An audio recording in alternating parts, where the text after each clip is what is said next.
Hello good morning student. तो student आज हम अपने लेसन को आगे पढ़ेंगे। देखिए हमारा न्यू टॉपिक है पूर्ण प्रतिबिंब देखने के लिए कितनी लंबाई के दर्पण की आवश्यकता होती है। यानी कि अगर हमको अपना इमेज देखना है मिरर में तो हम कितने लंबाई का इमेज लें कि हमें अपना पूरा इमेज उसमें दिखाई दे।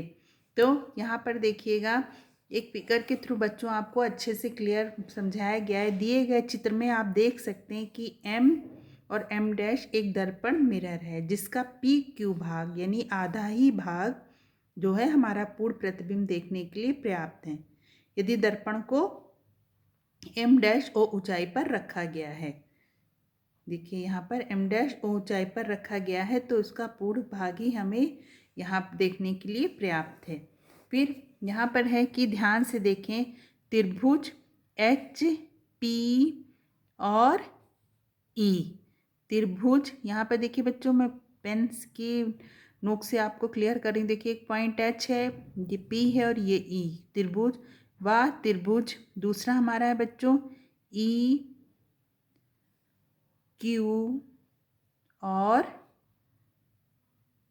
एफ। ध्यान से देखिए ना, एक तो त्रिभुज देखिए ये हमारा एच, मैं फिर से रिवाइज कर रही हूँ बच्चों, एच पी ई और दूसरा है बच्चों ई क्यू एफ। ओके। फिर हमारे सिर देखिए एस से जो किरण आ रही है, मान लीजिए जो हमारे सिर एस से जो किरण आ रही है वो पी पर क्या हो रही है, परावर्तित हो रही है ना। पी पर परावर्तित होने के बाद वो हमारी आँखों यानी ई में प्रवेश करती हैं और हमारे सिर का प्रतिबिंब हमको देखिए एच डैश यहाँ दिखाई दे रहा है,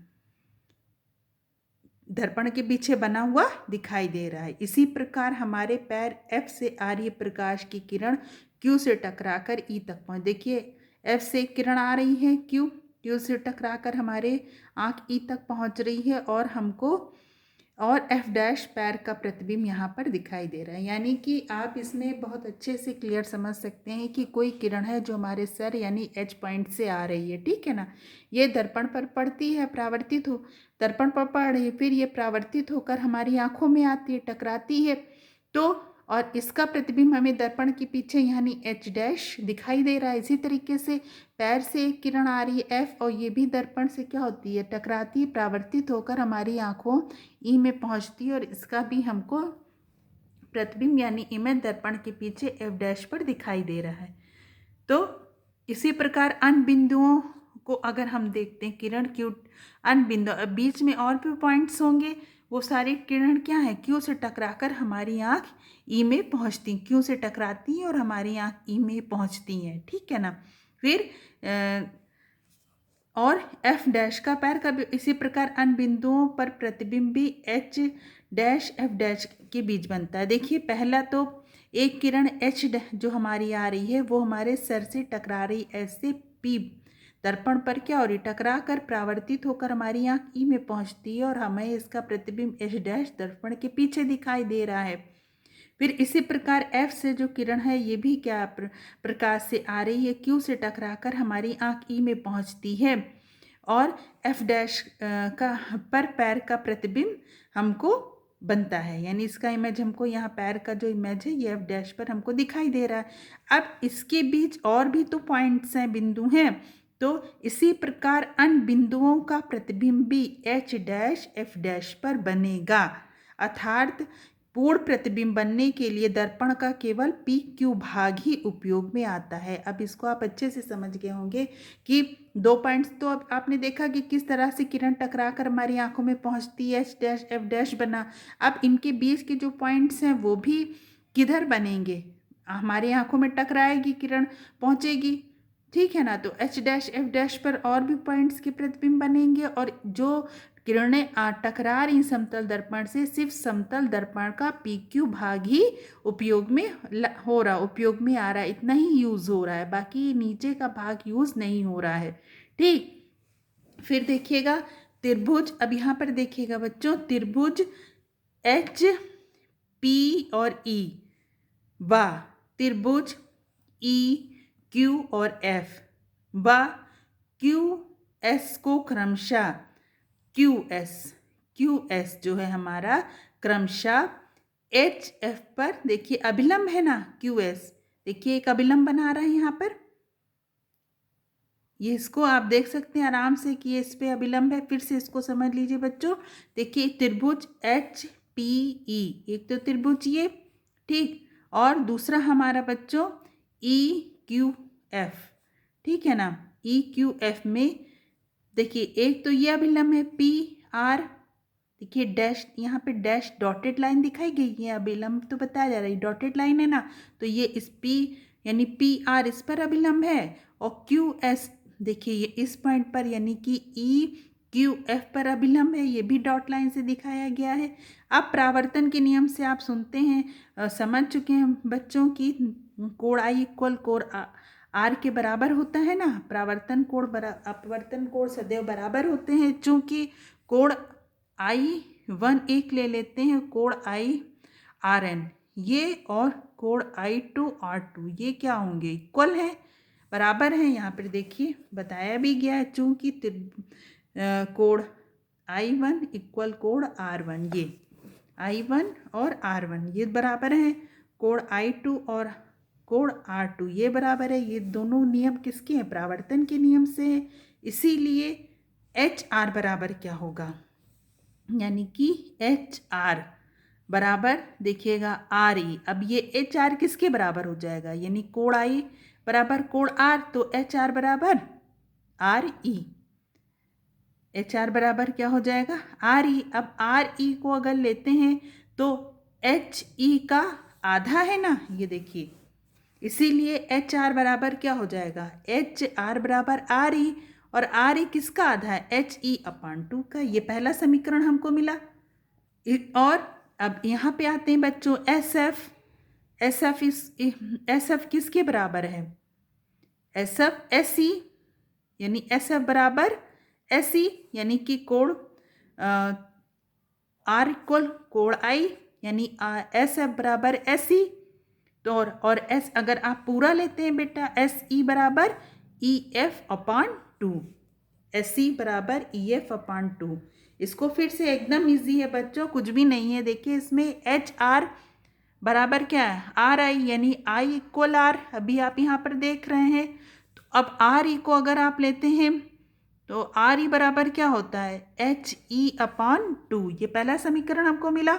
इसी तरीके से एस एफ बराबर क्या हो जाएगा, एस एफ बराबर एस ई, और एस ई का यानी कि आई आर इक्वल आई कोण आई, आर इक्वल कोण आई। अब अगर आप इसको लेंगे यानी कि एस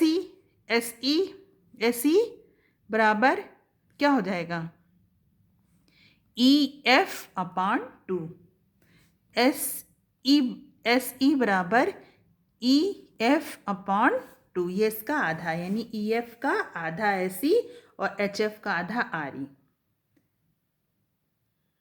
सॉरी एच ई का आधा आर ई और एस ई का आधा ई एफ, यानी कि एच ई अपान 2 का जो आधा है वो R E, H E upon 2 का आधा आर ई। और इसी तरीके से बच्चे एस ई बराबर क्या हो जाएगा, ई एफ का आधा 2, यानी पहला समीकरण हमको मिला, दूसरा समीकरण मिला। अब अगर हम देखते हैं तो पी क्यू किसके बराबर है, पी क्यू बराबर आर, पी क्यू बराबर आर एस, ये 2 पॉइंट है। फिर से समझ लेते हैं इसको।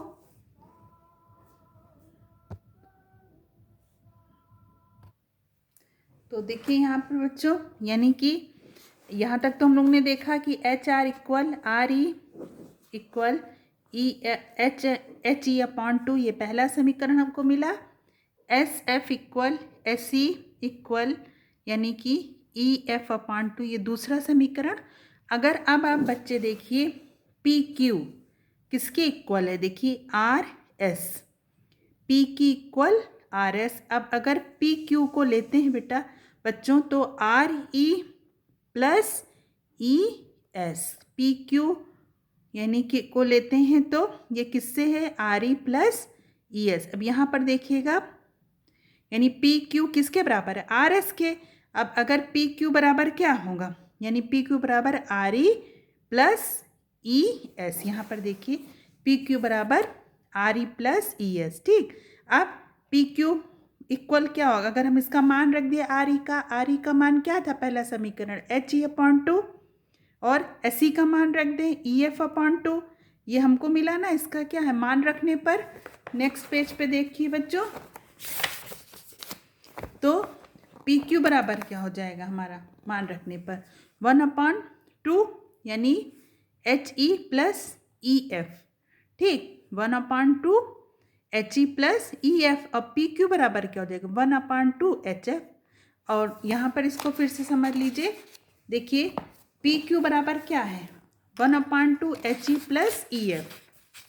H E plus E F 1/2, देखिए 1/2 पी क्यू बराबर क्या था H E plus two plus E F plus, तो 1/2 बराबर क्या हो जाएगा H E plus E F ये, और H E plus E F क्या है H E plus E F को देखिए हमारा पी क्यू यहाँ पर इसमें देखिए, यानी पी क्यू बराबर क्या है 1/HF, यानी कि H E plus E Q.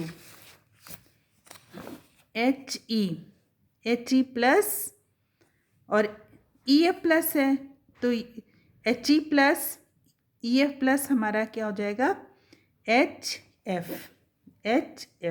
यहाँ पर देखिए, यहीं पर बताया गया इसको एच एफ, अर्थात दर्पण को उपयोगी भाग उस व्यक्ति की लंबाई का आधा होगा।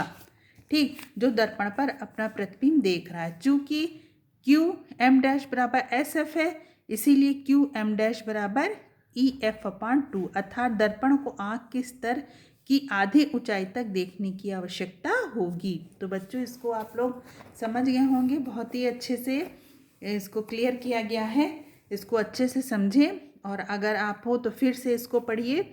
अब देखिए यहाँ पर है, चर्चा करें समतल दर्पण द्वारा बने किसी वस्तु के प्रतिबिंब के क्या क्या अभिलक्षण होते हैं। ये हम लोगों ने बच्चों होमवर्क में भी सीखा है, और आपको मैंने आज PDF भी बनाकर इसका सेंड किया था होमवर्क में, तो आप उसी के गुण को देख सकते हैं कि समतल दर्पण द्वारा बना जो वस्तु उसके गुण क्या है। आभासी होता है, उतनी दूरी पर बनता है जितनी दूरी पर वस्तु होती है, पार्श्व परिवर्तित होता है। तो ये सारे गुण अभी हम लोगों ने इसको पहले भी पढ़ चुके हैं। फिर अब यहाँ पर एक देखिए प्रश्न है, एक व्यक्ति की लंबाई 160 सेंटीमीटर है, ठीक है ना, तो उसे अपना पूर्ण प्रतिबिंब देखने के लिए कितनी लंबाई के दर्पण की आवश्यकता होगी। तो व्यक्ति की लंबाई अगर 160 है, तो हम जानते हैं व्यक्ति का पूर्ण प्रतिबिंब देखने के लिए अपने लंबाई के आधे दर्पण की आवश्यकता होगी, अर्थात दर्पण की लंबाई क्या होगी 1/2 व्यक्ति की लंबाई, तो 1/2 इंटू 160, तो 2 से इसको डिवाइड करने पर कितना आ गया 60 सेंटीमीटर। अर्थात ऐसे आप कुछ भी निकाल सकते हैं कि अगर किसी व्यक्ति की लंबाई 200 सेंटीमीटर है, ठीक, तो उसको अपना पूर्ण प्रतिबिंब देखने के लिए कितने लंबाई के दर्पण की आवश्यकता होगी। इसको आप लोग होमवर्क में करके आराम से भेज सकते हैं, बहुत इजी है। इसी तरीके से अगर किसी व्यक्ति की लंबाई मान लीजिए 100 ही सेंटीमीटर है, तो उसको अपना पूर्ण प्रतिबिंब देखने के लिए कितने लंबाई दर्पण की आवश्यकता होगी, तो 100-200 में आप इजी वे में उसको निकाल के कर सकते हैं। अर्थात 160 सेंटीमीटर लंबाई वाले व्यक्ति को अपना प्रतिबिंब देखने के लिए कम से कम 80 सेंटीमीटर की लंबाई वाले दर्पण की आवश्यकता होगी। यानी कि आपने इसके थ्रू ये सीखा कि पूर्ण प्रतिबिंब देखने के लिए हमको अपने लंबाई के आधे दर्पण की आवश्यकता